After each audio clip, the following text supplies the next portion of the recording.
Hi guys, तर आज आम्ही आलोय छत्रपती शिवाजी महाराज यांच्या टेम्पलमध्ये, जे भिवंडी पासूनही खूप लांब आहे. त्याचे डिटेल्स मी तुम्हाला सगळे देईनच, तर तुम्ही पुढे व्हिडिओ बघत राहा.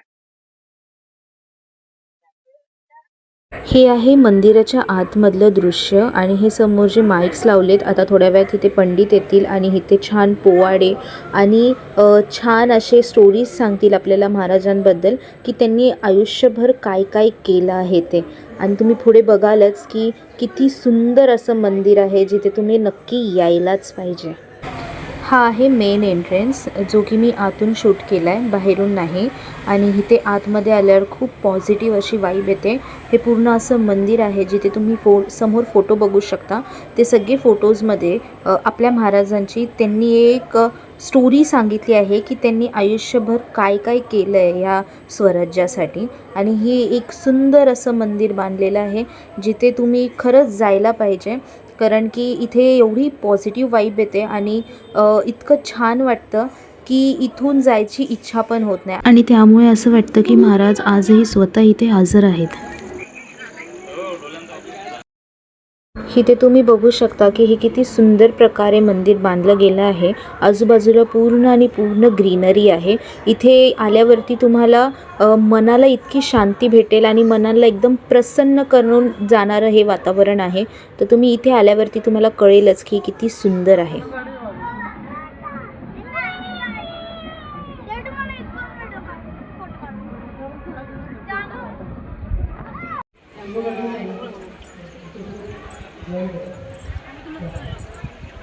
राजा छत्रपती महाराजांचा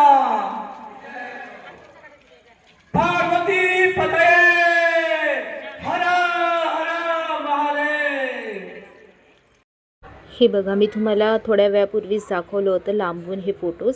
इथे बघा, या फोटोजच्या खालती येण्या सगळ्या फोटोजमध्ये इन्फॉर्मेशन दिलेली आहे, सगळी स्टोरी सांगितली आहे की हे फोटोज जे आहेत ते कुठल्या वेळेतले आहेत आणि ह्या फोटोजमध्ये जे आपल्याला दिसतंय ते का आणि कशासाठी घडलं होतं. तर तुम्ही इथे आलात की तुम्ही ते खालचे पूर्ण इन्फॉर्मेशन वाचली ना, की तुम्हाला स्वतः कळेल की महाराजांची ॲक्च्युअल स्टोरी काय होती, ते कसे होते, त्यांनी आयुष्यभर कसं आपल्यासाठी काय काय केलं आहे. त्यामुळे तुम्ही इथे आल्यावरती तुम्हाला महाराजांची ॲक्च्युअल स्टोरी समजेल आणि तुम्हाला कुणालाही तिसऱ्या व्यक्तीला विचारायची गरज लागणार नाही. इनफॅक्ट तुम्ही स्वतः तुमच्यापेक्षा लहान किंवा ज्यांना कुणाला ही स्टोरी माहीत नाही आहे, त्यांना तुम्ही एकदम नीट प्रकारे सांगू शकाल की आपले महाराज कसे होते आणि त्यांच्या पावलावर आपण कसं पाऊल ठेवलं पाहिजे, किती चांगल्या गोष्टी केल्या पाहिजेत आपल्या आयुष्यात, जेणेकरून आपल्यालाही समाधान भेटेल आणि आपल्यामुळे कुणाला त्रास देखील होणार नाही. हे तुम्हाला खरंच तुम्हाला ही पूर्ण स्टोरी वाचल्यावरती कळेल की आपण आत्ता आहोत कसे आणि आपल्याला कसं असायला पाहिजे. कारण की आपण या सेम ब्लड लाईनला बिलॉंग करतो, जे आपल्या रक्तात आहे महाराजांचं.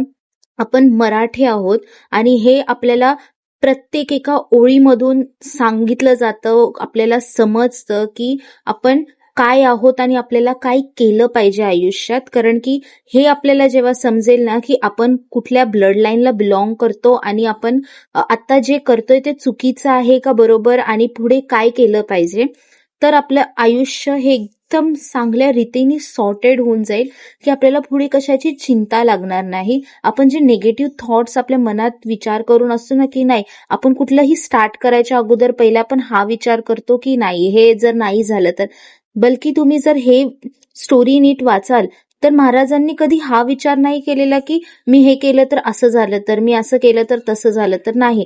त्यांचं फक्त एक पॉझिटिव्ह माइंडसेट होतं की मला माझ्या स्वराज्यासाठी लढायचंय आणि मी जे करीन ते स्वराज्यासाठीच करीन आणि माझं पूर्ण आयुष्य त्या स्वराज्यासाठी अर्पण करून टाकीन.